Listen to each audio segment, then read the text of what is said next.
graded for English? Who here's like an enriched track or some sort of moving on? Okay. The reason that I say that is there's a ton of reading for meaning in there. So you have to read and be like, oh, this situation that it's describing matches this type of question, and so on. So that's one thing that happens in AP Stats that's sort of, well, I don't think any of you are in it now. There'll be a little bit of a push to take it now. But after we go through and we'll get to statistics towards the end part of the year. But, I mean, if you like examining things, it's not, I'll say this, AP, in terms of difficulty, I would say that BC Calc is probably like an 8 or a 9 out of 10. And AB Calc is probably a 7, a 6 or a 7. For pre-calc next year, pre-calc enriched versus regular, pre-calc enriched moves at a substantial pace. Moves at a substantial pace. There's good and bad about it. If you're not going to take BC Calculus as a senior, if you're not going to take BC Calc as a senior, I would recommend you to, when you have your meeting with your counselor, just to sign up for regular pre-calculus. Okay? You may even, well, it's just like a Regents level test. It's not going to be, that you still have to know your stuff, don't get me wrong, but you will have a heads up for, coming from this class, because this class is so encompassing. And you actually will leave this class having some algebra skills, unlike when you came in. The other end of it is, I encourage you to take some form of comp sci, all of that. Why? There's selfishly, and this is me being totally biased, it sets you up to be a more well-rounded candidate, and or to be in a better position on an application, or to go into a more competitive field. And listen, there's a lot of things that can be outsourced over time. It's very difficult, especially the one that I love. You can get rid of, and they used to say, oh, I'll go learn how to drive a truck. They're always going to have truck drivers. You're always going to need a truck driver. They did that, you weren't even alive probably then. When people at Kodak got laid off, or, well, you guys left from Xerox. Xerox is always having that. I think one person works at Xerox. The job is to turn the light on, and then at 5 o'clock they turn the light off. That may be it. You can't, they kept saying, oh, you can go be a driver. They can't ever get rid of drivers. Is that true? Well, yeah, that doesn't drive a truck. Can they get rid of drivers? You haven't heard about what Google's come up with? They have self-driving cars now. And in some states, it's actually legal to do it. They were showing a news story the other day, and he was on the Today Show, where the guy was sitting there and they're going, in the future, you're going to enjoy going to work. Why? Because the cars now, and this is mandated as of next year. This isn't, from the Jetsons in the future. This is coming up very soon. Every car manufactured in 2017 and beyond is going to have some form of Bluetooth real-time communication system. And what that does is it senses the cars around it that have this same chip in it. And the reason being, all of these cars now, when they start communicating to each other, will be able to go very, very fast with very, very little space between them. Because your cars will operate in tandem. It'll be like joining a train. And then when you're done, you get out of it. And if they know up ahead it's getting icy, the cars will send that message to the cars back below that are automatically driving and say, hey, prepare yourself to drive on ice up here. Or this lane is bad, you may want to get over to the next one. Truck drivers, it's going to be gone. The one thing that they're probably never going to, I haven't found a way yet. My cousin is a cop in the RPD, and so far there isn't. Even for that, though, they actually have robots.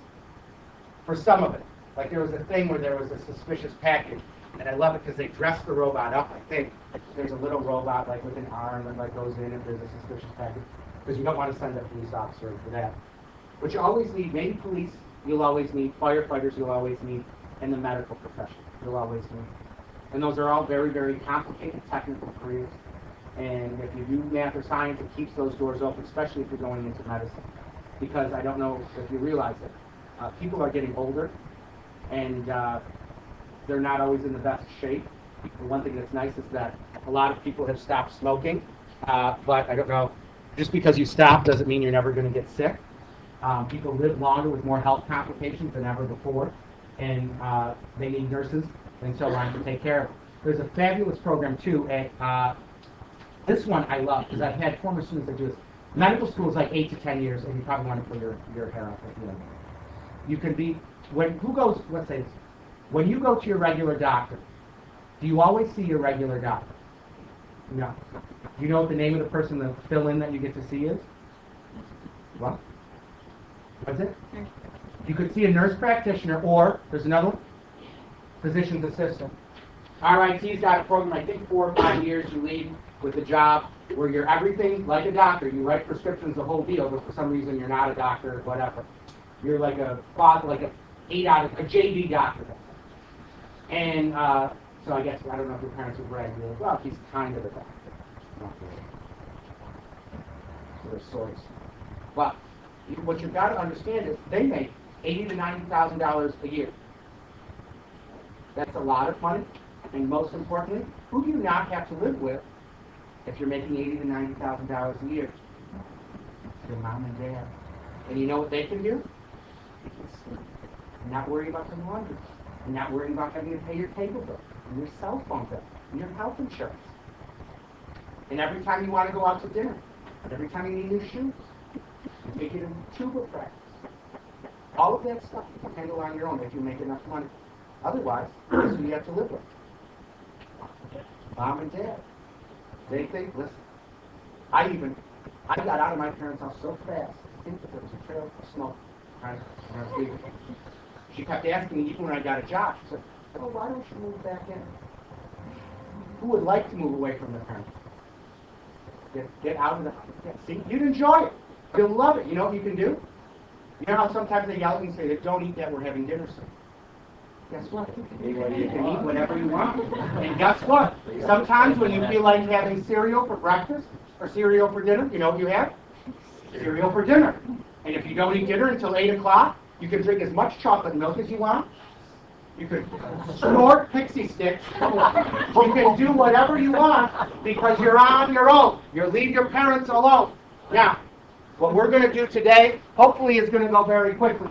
What you have to understand is, we talked about exponents before, now we're going to talk about a special type of exponent. It's a rational exponent, and it's written as some base to a b over c power.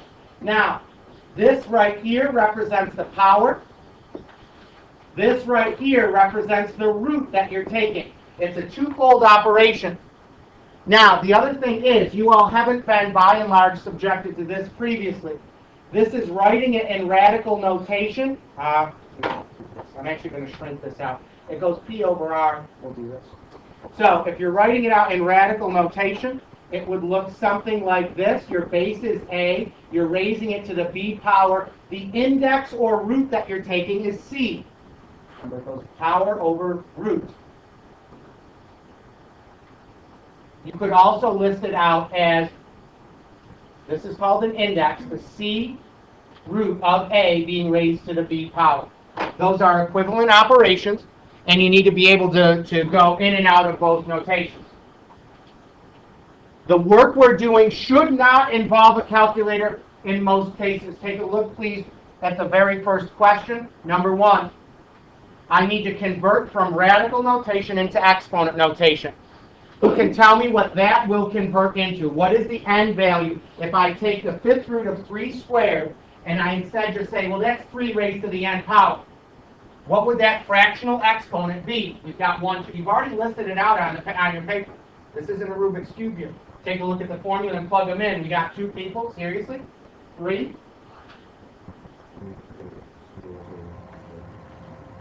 Perfect. It goes power over root. So what power are you raising it to?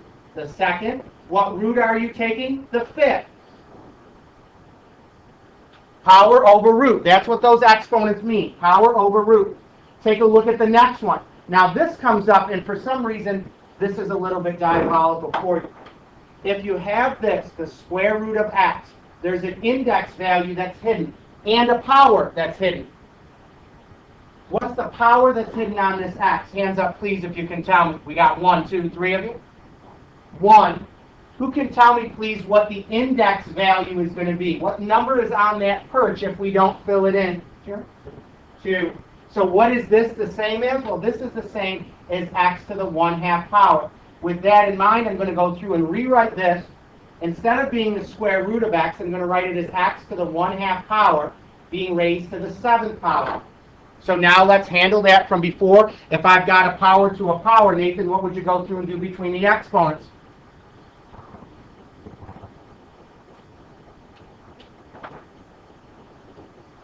Power to a power, what happens between the exponents? Multiply together, so it's 7 times 1/2 as a fraction. There you go. To the 7/2 power, so that's what the n value would be. Take a look at C. Hands up, please, when you can answer out question C. Hands up, please, when you can answer out question C. I got one person. 2, 3. Talia, what do you want the x value to be? 3. And what's the y value going to be, Anna? Questions on that? Next one up, take a look at D. And Alexa, what would the x value be? And what would the y value be? What did you say? I'm sorry. Yeah.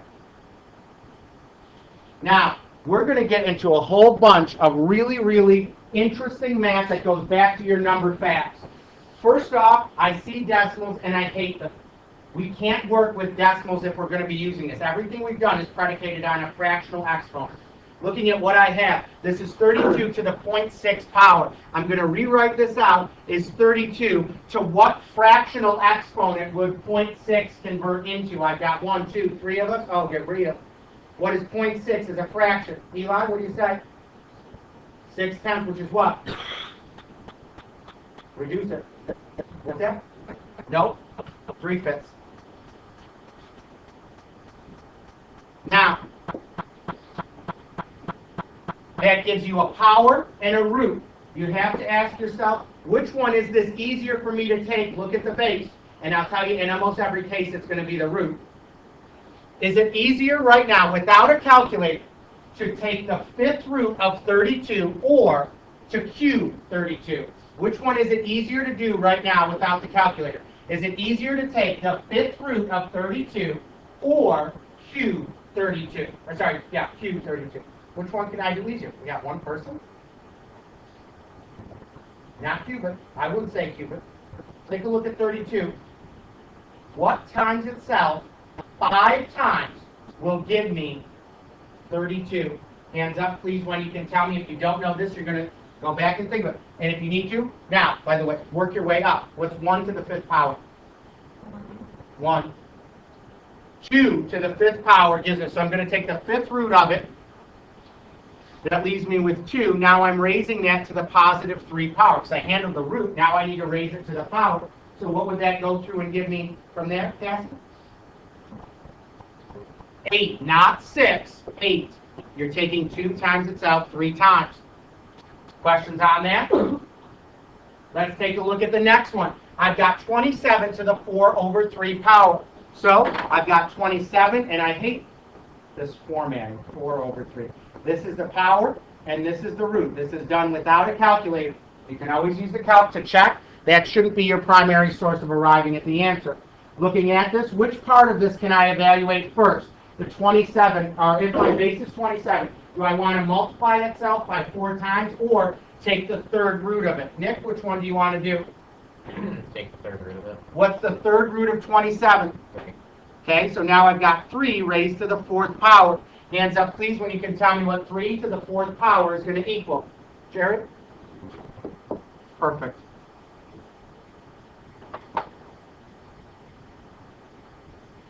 Next one up, I've got for C, 1/9 to the 3/2 power. So to start this off, I'd say, well, this is 1/9, 1/9, raised to the 3/2 power. I've got a power and a root. Which one can I do first? Alexis, can you take the square root of 1/9? Or do you want to multiply 9 times itself 3 times, or 1/9 times itself 3 times? Take the multiply 1/9. You could. That number is going to get kind of big, though. Can you take the square root of 1/9 and get that easily? I would say yes. What times itself is going to give me 1/9? Absolutely right. Now take that and raise that to the third power. What's 1/3 times 1/3 times 1/3 going to be?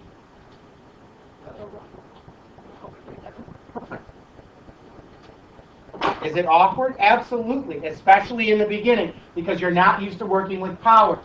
And all the time when we do this, we're going to have people who consistently say something like, and I think I stopped, maybe it was Cassie in the beginning, that said 2 to the third gives you 8. The lazy Larrys are going to tell me 2 to the third is going to give me what? 6. Because what are they doing between them? They're multiplying them. If that was the case, the 3 would be the same size as the 2, and it would be down next to it. It's not a power. That's 2 times 2 times 2. And it's an awkward transition mentally to make, but you have to get there. Take a look right now. This next one up is actually really easy. You've got to take 8 1/25ths and raise that to the 2/3 power. So I go through. Which one of these would be easiest to do first? I'm a big fan of always evaluating out, in most cases, the root first. So what's the third root of 8 over 125? Think about it, and we'll be good if you really think. Absolutely correct.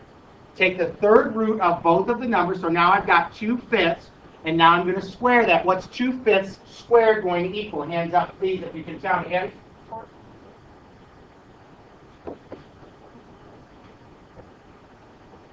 Questions on that? Now, there's more than one way that we can go about the next one, but there's a negative exponent there. So there's 2 different trajectories that we could take, and both are going to get us to the same correct answer. First of all, 16 currently is written as a fraction. Hands up, please, if you can tell me what 16 currently is as a fraction. 16 over 1. So I could view this as 16 over 1 raised to the negative 1/2 power. Now, remember this. If your exponent is negative, take the reciprocal of the base. What's the reciprocal of the base going to be? 1/16, thank you. And now that would be to the positive 1/2 power.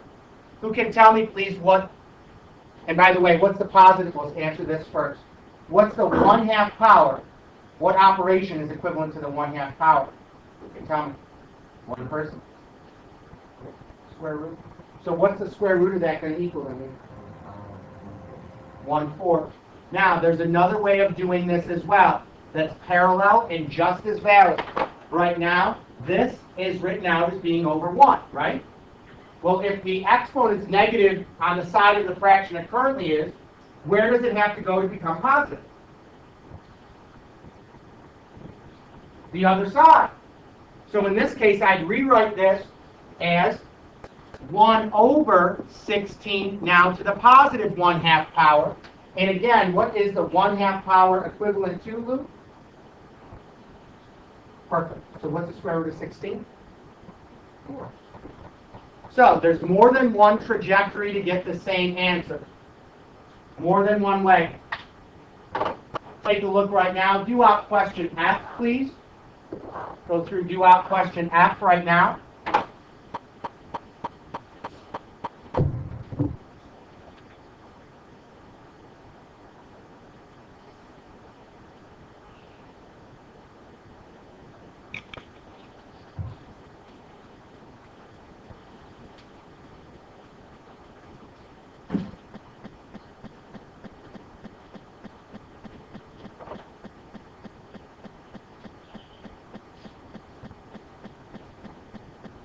How do you want to start this off, Abby?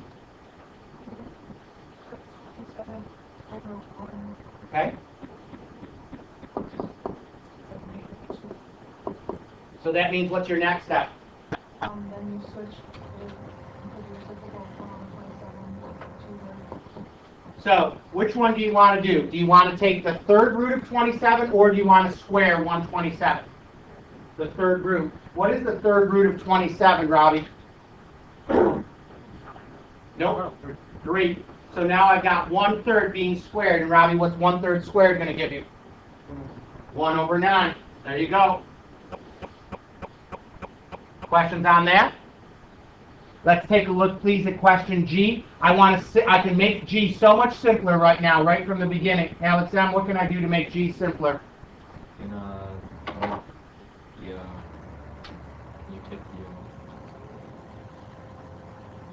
the power out. No? You take something out. What? Figure reciprocal, so 8 or 4 over 3. And that would be over what? But we don't need to write that, right? So can you keep going now? Which one are you going to do? The power or the root? Okay, so what root are you taking? What's that? Careful. What root? Just the third. Okay. So that's the same as the cube root of 8 done to the 4th. What's the cube root of 8? Times itself 3 times is going to give you 8. So now I've got 2 to the 4th, and what's 2 to the 4th, Ben?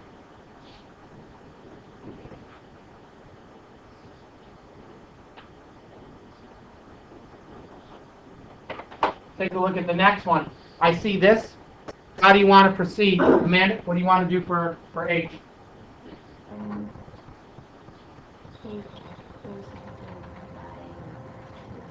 Which would be what? And then raise that to what power, please?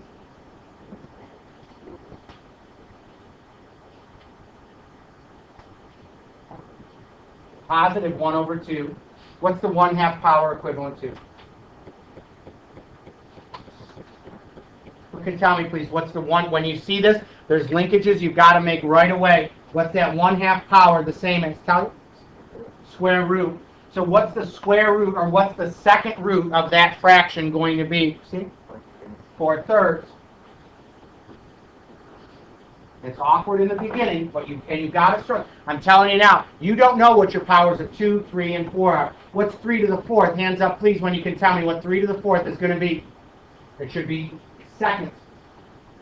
We got 3, 4, 5. What's 3 to the 4th going to give you? 81. What is 2 to the 5th going to give you? Hands up, please, if you can tell me. No. 2 to the 5th. 32. What about, let's say this, what's 9 squared going to give me? Hands up, please, when you can tell me 9 squared. What's 9 to the 3rd?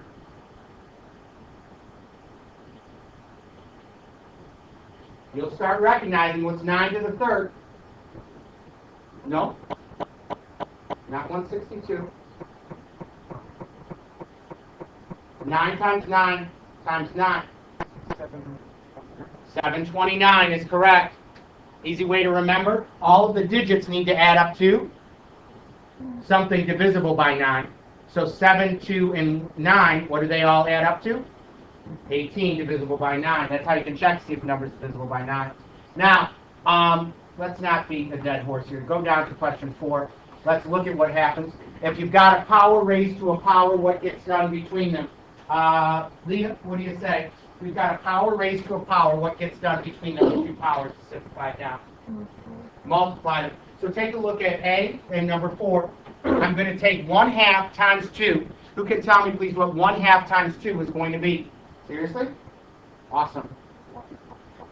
So we've got 4 to the 1st power. Hands up, please, when you can tell me what 4 to the 0 power is going to be. Hands up, please, when you can tell me what 4 to the 0 power is going to be. 1. What's 4 to the 1st power? 4. Is it possible to raise a base to a power and get out a 0? Is it possible to raise a base to a power and get out a 0?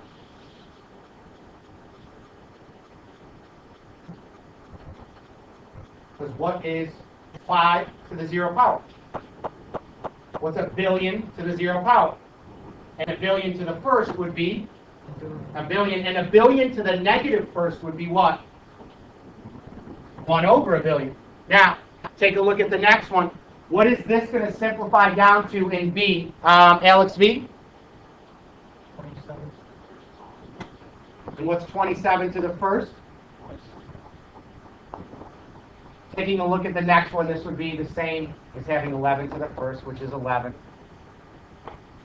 So here's what you have to recognize. If I raise a fractional or a term with a fractional or rational exponent to its reciprocal power, what would I be left with? You tell me what this would simplify down to be. Hands up, please. We got 3 people. Doing literal examples should be easy, yeah. No. Be careful. Yes. A to the first or just A. Okay? You didn't with the product.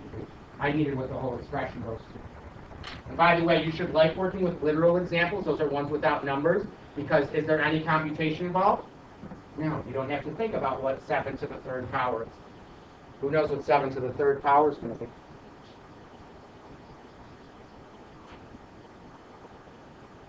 Find out.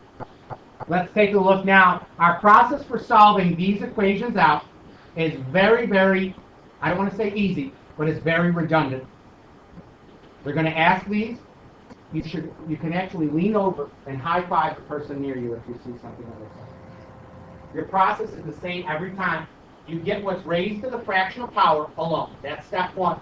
Get what's raised to the fractional power alone. The second thing you do is raise both sides to whatever the reciprocal power is and evaluate out and solve. Let's take a look at the first one. I've got an A raised to the 2/3 power, that's equal to 4. So, easy. My base is alone. Nothing's on it. The term that's being raised to the 2/3 power is alone. The next thing I do is raise both sides to the reciprocal power. So, which power? And I'm not going to say multiply by, because you're going to say that over and over again. You're saying the wrong thing, and it's not close enough. You're going to raise both sides to the reciprocal power. So know what power are we going to raise both sides to in order to make the A have have an exponent of 1? No, it's already to the 2/3. Who can tell me what power I would need to raise both sides there? 3/2. Because now, what would I be left with on the left? Jessica? What's that? No? Well, no. Who can tell me what we would be left with on the left side? Take a look at what's on the left.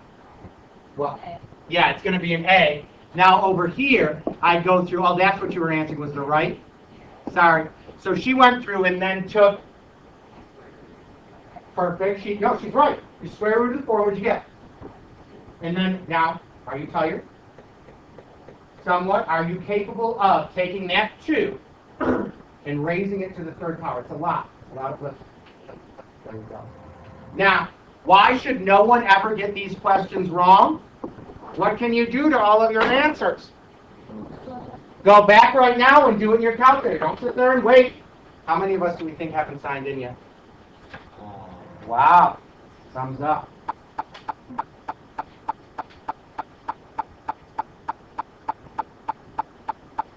Outrage and offended simultaneously.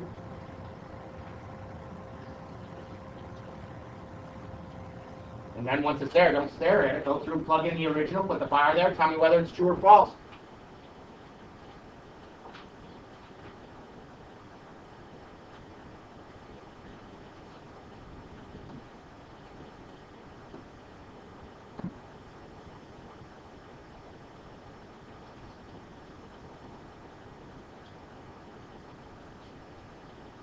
There we go. Does our answer work? Absolutely. Questions on this? Take a look now at the next one, and hopefully we can start burning through these pretty quick. What's my first step going to be, Jaron?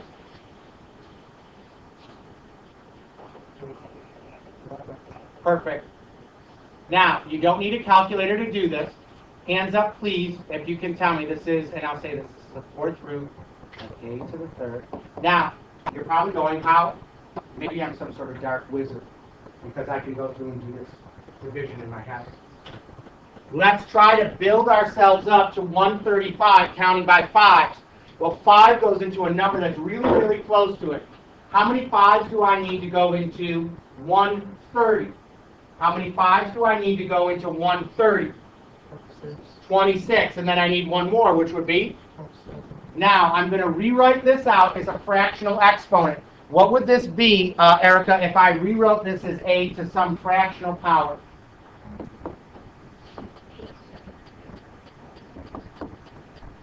Power over root, she's absolutely right. Now, we need to get that exponent down to a 1, because it's going to be a to the first equals something. So, Maddie, what would we do to make that happen? What would we do to make our exponent be a 1 on the left? We're going to raise both sides to the 4 over 3 power. Now, this should be super easy. We've got a is going to be equal to, these are going to reduce down to a to the first, or a to the 1. And then, Jared, which one do you want to do first? Do you want to do the 4th? Do you want to take 27, raise that to the 4th power, or take the 3rd root of it? What do you get? Then take 3 and raise it to the 4th power and get what?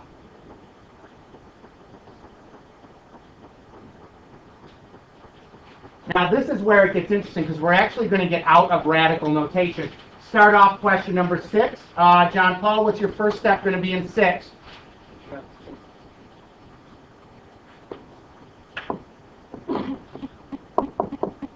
Now, I'm going to rewrite this as a binomial to a fractional power. What fractional power is my binomial going to be raised to? Hands up, please, if you can tell me. What fractional power will the binomial that's currently there be raised to? Go ahead. Careful. The square root is the same as it. You were probably wondering, well, why is the square root? How do you undo it by being squared? Well, look at the power you currently have. 1/2. You're going to raise both sides to the reciprocal power. What reciprocal power would I use, Christina? 2 over 1. So now I have 3x minus 2 is equal to 16. So 3x is equal to 18, which means x equals. It would check out. Let's do out question number 8. And something awkward is going to happen in 8. It's going to be terrific. Nathan, what are you going to do to start out number 8? No, to do 8. Careful. Not yet. And that's not correct, actually. I'll stop you there. What? 2. Play that forward, and who sees what the problem with that is? You tell me, what's the problem if I said divide both sides by 2? Hands up, please, when you see it. It's literally one step you're doing in your head right now and saying, wait a minute, this is sort of difficult.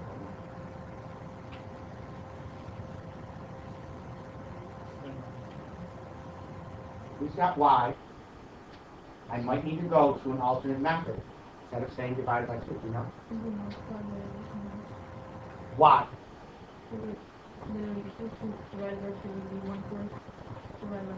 Yeah, you're taking a fraction divided by a fraction. So I'm going to multiply both sides by 1/2.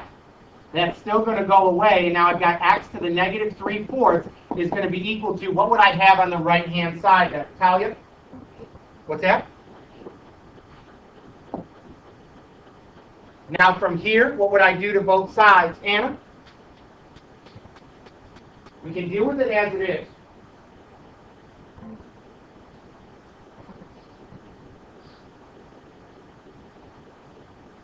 What's that? You could. You could. I see a more direct path. You want that x to have an exponent of 1. So what I need to do is get that exponent gone. I want it to be an exponent of 1. What do I have to multiply 3/4 by in order to get a 1? What? He's so close. Okay. Negative 4/3. So now I've got x is equal to, this would be 1/8 to the negative 4/3 power. Now I hate the negative exponents, and I don't know if the Reach takes this or not. This is called chaining, because I'm just going to keep going in steps side to side. How could I rewrite this so it's more manageable? Yeah. 8 to the power of what? 4/3, positive 4/3. Do I want to take power over root on this? Alexa? Okay? Careful, then you take the root. So this would be 2 raised to the 4th left over. And what's 2 to the 4th? 16. So is this difficult? No.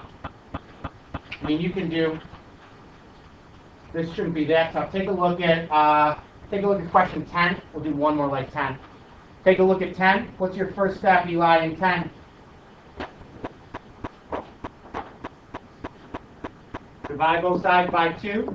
So now I have the quantity x minus 2 raised to the 2/3 is going to be equal to 25. What would I go through and do now from here, Cassie?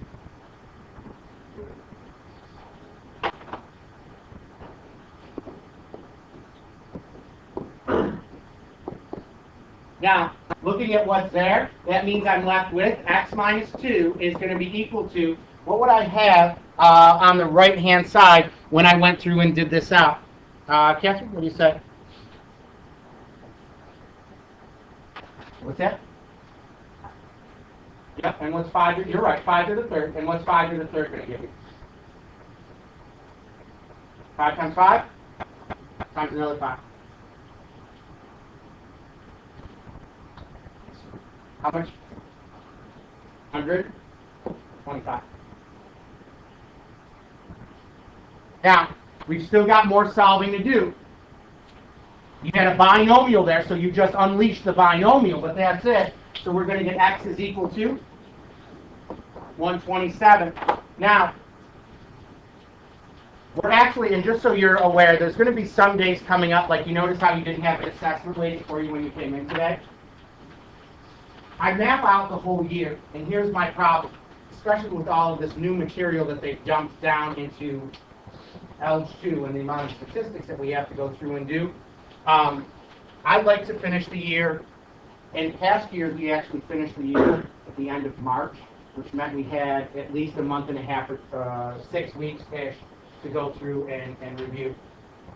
After mapping everything out with all the new stuff dumped in, which is about 37 new topics that were put into Algebra 2 this year, which is pretty much nothing, right? Just 37 brand new things to learn. So the problem is I don't want to leave you with 6 days to review for the exam at the end. That to me is not going to let you be as successful as you can be. So instead, there's going to be days like today where we have to cover 2 topics at once. The easy part is the second topic. I always try to link it with something that should be profoundly easy to do. And this is even better because you've done worksheets like this before. They're actually kind of easy. We're going to consider this function, fill this table in without a calculator. That sort of looks like our function of the week stuff that someone might be using.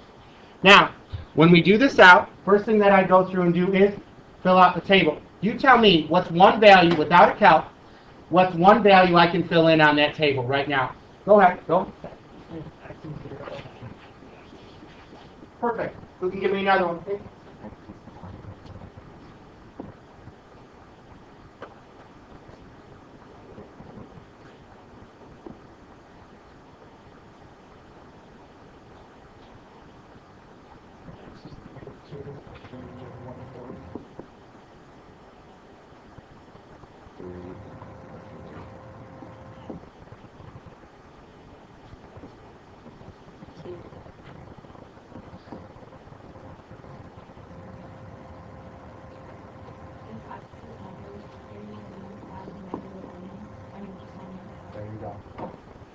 Now, when we do this out, there's something that's going to happen. There's something that's going to happen in this graph. It gets kind of cool when we see it. And I don't know if you graphed extensively or not. This used to be a geometry topic, but I don't know what you do in geometry anymore. So we're going to plot out all of these points. Okay? But they're not discrete points. They're a graph. Discrete means separate without connectors. These are points as part of a larger graph. Now, you have my apologies because this the pixelation on this is always a little bit off. You know, it's here, here, here, here, and then going the other way, we've got a half, which is here-ish, and forth, etc. Where it's going to show up in my sloppiness is on the left half of the graph. You need to be profoundly correct, and this is another thing that you all, again, The part that always makes me laugh and where I sit there and I'm constantly wondering what you're doing in geometry, because part of geometry is graphing things. Did you do graphing in geometry? Okay. Just so you're aware, if you can give the point out accurately, you give the point out accurately. Like on one of the exams, I said, sketch this out. And we saw like things that look like that. This is unacceptable everywhere. The other end, for some reason, you all aren't giving arrows on the ends of your graph. If that's not there, that's a point deduction. You don't get credit for doing it, but you certainly lose it for not. Make sure your axes are labeled, etc. But this right now is the graph, and let's get in the habit of labeling it. Y is equal to 2 raised to the x power.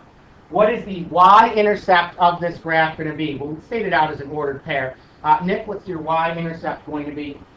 0, 1. Okay, so I'm going to list it out, 0, 1. What's the domain of this graph going to be, Alexis?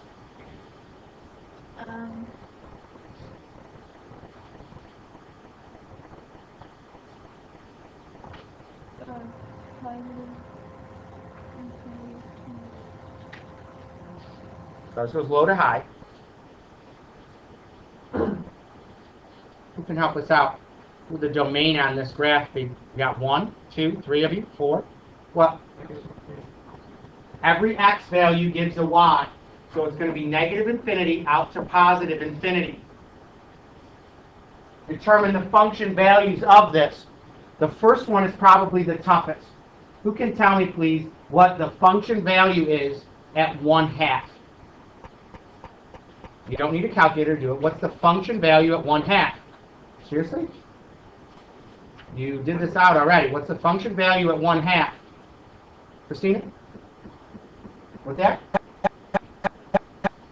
No. Square root of 2, because it's 2 to the 1/2 power.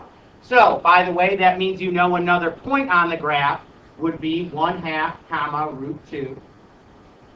What is f of 5's value going to be? Luke, what would you say? What's f of 5? What's that? 32. So what is another point that you know would be on this graph? Abby?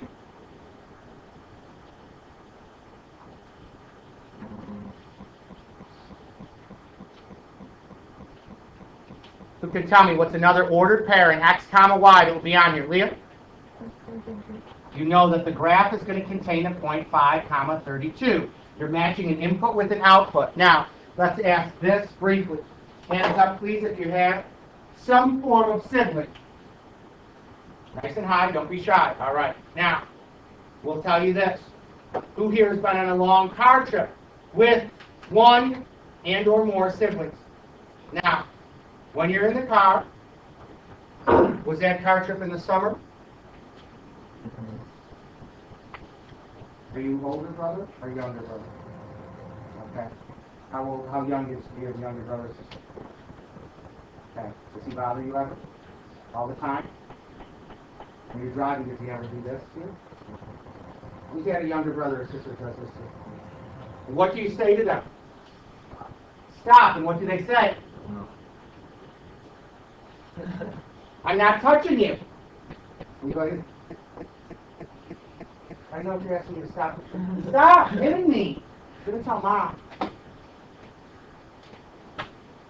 Now, that is the math equivalent, or sorry, an asymptote is the math equivalent of an annoying sibling. It's going to be getting infinitely close to this line, but never touching it. The asymptote line, take a look at that line. What is this graph going to get infinitely close to? What line is this graph getting infinitely close to, but shall never touch? Perfect. It's a horizontal line, y equals 0. And you have to know the difference between a y equals and an x equals line. This is y is equal to 0. Now, there's actually a branch of math, and this takes a brief amount of time. It's possible for me to walk forever and never reach the door. I could walk from now until the sun blows up and envelops the earth and still never reach the door and always be in motion. And it's not, I have it in my head as though this is the Archimedes counting principle, but I don't think it is. In any case, let's do this. So here's the door. I'm going to go back We'll make the math. 1, 2, 3, 4, 5, 6, 7. All right, so I'm 8 squares away from the door. I can walk forever and never reach the door. I could be 4 squares away. Every single, I'll say this, I'll move once a minute. Every minute, I'm going to take and move halfway to the door. So, 1 minute goes by, I'm 8 tiles away right now. After 1 minute, where will I be? 2, 3, okay, now I'm 4. 1 minute goes by, how far away am I going to be next? Another minute goes by, how far away? Another minute goes by, how far away? Half, and then? And then? Now, I could keep going, and we can keep going forever. And when I'm down to 1 centimeter away from the door, how far is my next move going to be? Half a centimeter. And when I'm 1, let's say, and I keep doing that for a long time, so I go. Now I'm 1 atom away from the door, that's pretty close. I'm 1 atom away from the door. How far is my next step going to be? Half an atom. Will I ever reach the door? No. Is it possible for, does 2 to some power equal 0? No. That is not possible. By the way, we filled them in the wrong spot. This is the equation of the asymptote. The definition, you didn't do asymptotes previously, is that correct? Okay.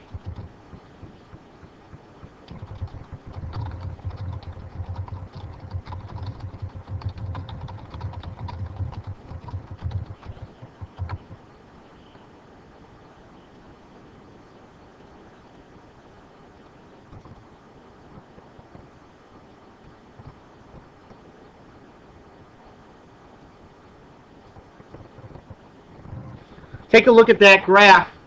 Which quads is it in? Always. A pure exponential will always be in which quads? Hands up, please, if you can tell me that. A pure parent graph of an exponential. 2 to the x, 3 to the x, 4 to the x, 5 to the x.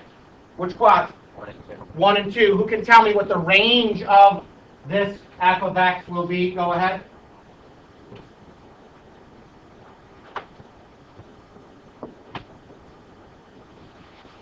As x goes to this, y goes to this, or the function goes to this. So as x goes out to, where do you want it to go first, Robbie? Positive infinity or negative infinity? Which one? You get to pick. Okay? As we go out to positive infinity, what are the f of x or y values going to? Positive infinity. Take a look at the next one, and we're going to go the other direction. As x goes out to positive infinity, who can tell me what the f of x is going to go to? Be careful. What is the f of x going to as I go out to positive infinity? Jared? Nope. 0. It levels off. Is an exponential function increasing or decreasing? Hands up, please, if you can tell me. It's always increasing, because that's looking at it as you move from left to right. Now, the next question over here is another one. It's the same. All you're going to get, the graph, you can fill this out tonight. This is obviously not precise. This is the graph of exponential decay. Okay? You can fill that out tonight, but recognize that that's decay. You're going to need to give an actual graph tonight. Now, and you can finish this out. Here's the other question. Yeah, this one here. This function is graphed. What does this cause to happen? How does the g of x relate to the f of x? Hands up, please, if you can answer that. Yeah. What's that?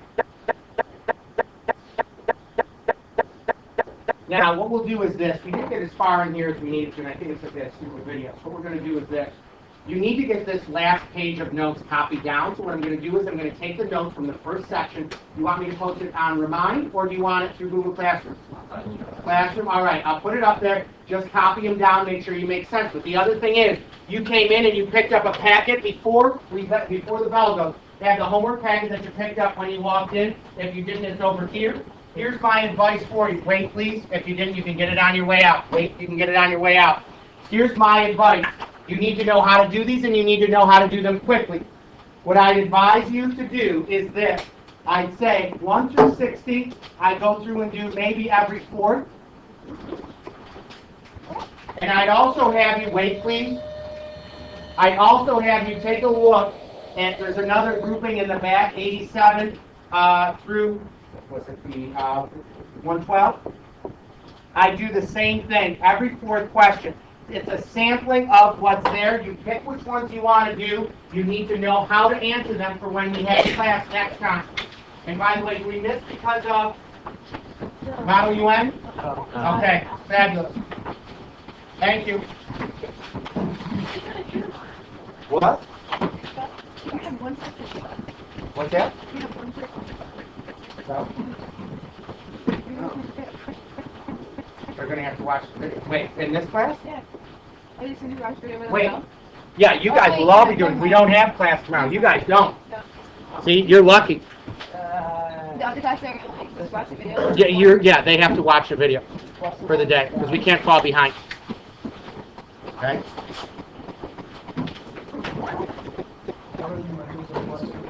Yes, take that.